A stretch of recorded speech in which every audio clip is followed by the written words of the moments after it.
তৃণমূল নেতার বাড়ির পাশে ঝোপ থেকে উদ্ধার হাত কামান ও মাটি খুঁড়ে উদ্ধার হলো বারুদ ভর্তি বস্তা। নির্বাচনে জিতলে এলাকায় ব্যাপক নাশকতা চালানোর জন্যই মজুত করা হয়েছিল এইসব অস্ত্র বলে দাবি স্থানীয়দের। ঘটনা গোঘাটের পশ্চিমপাড়া পঞ্চায়েতের ঝরিয়া এলাকার। যে তৃণমূলের যে ফরিদ খান বা শাহজাহান যে আছে, ওরা বিশাল রকম একটা চক্রান্ত করেছিল। বা আমাদের যে ওরা যে তৃণমূল পার্টি যদি আজকে যদি ঘুরে যেত, বা আমাদের যে ঝরিয়া গ্রামের যে আমাদের যে মানুষজন আছে, ছেলে মেয়েরা, মা বোনেরা, আজকে কি ক্ষতি নাই বা কি বিশাল বড় একটা দুর্ঘটনা ঘটতো বা বিশাল একটা ক্ষতি করে ফেলতো।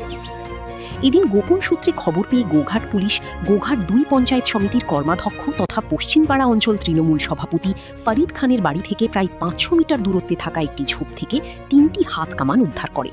সেই সাথে ঝোপের পাশেই মাটি খুঁড়ে বারুদ ভর্তি বস্তাও উদ্ধার করা হয়।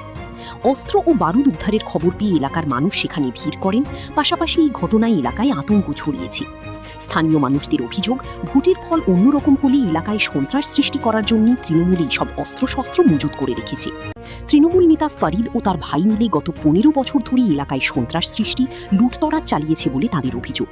ভোটের ৪ তারিখের রেজাল্টে ওরা যদি জিততো, কারা তৃণমূল শাসক দল জিতলে এখানে ব্যাপক হারে সন্ত্রাস করার জন্য ওরা বিভিন্ন জায়গা থেকে অস্ত্রশস্ত্র মজুত করেছিল। ওরা কারা? ওরা বলতে এখানকার তৃণমূলের দাপুটে নেতা ফরিদ খান, তার ভাই আছে শাহজাহান।